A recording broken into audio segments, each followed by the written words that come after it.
కర్ణాటకలో ఒక శివ భక్తుడు ఉండేవాడు. తను నిత్యం శివ పూజ చేస్తూ ఉండేవాడు.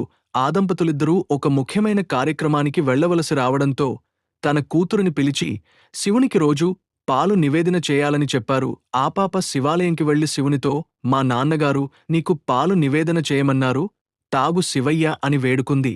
స్వామి, తాగు, మా నాన్నగారు ఈరోజు ఊరిలో లేరు కాబట్టి నేను తెచ్చాను, తాగు స్వామి అని బ్రతిమిలాడింది. శివలింగాన్ని పట్టుకుని ఏడ్చేసింది. శివుడి మనసు కరిగి ఆ పాలను ఆరగించాడు.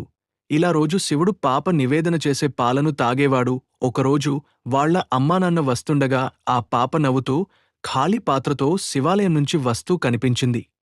తల్లి, పాలు నివేదన చేశావా, మాకు తీర్థం ఇవ్వు అని వాళ్ల నాన్న అడిగాడు. ఆ నాన్నగారు, శివుడు పాలు తాగేశాడు అంటే నాటకాలు ఆడుతున్నావా, శివుడు పాలు తాగడం ఏంటి అని పాపను ప్రశ్నించాడు. శివుడిని అడగండి నాన్నగారు అని పాప ఆలయానికి తీసుకెళ్లి, స్వామి మీరు పాలు తాగలేదని మా నాన్న అంటున్నారు, మీరే సాక్ష్యం చెప్పండి మా నాన్నగారికి అని పాప వేడుకుంది. శివుడు స్పందించలేదు. ఎందుకంటే శివయ్య అందరికీ కనిపించడు కదా. వాళ్ల నాన్న కోపంతో నీవు అబద్ధాలు చెప్పావు కదా అని అరిచాడు.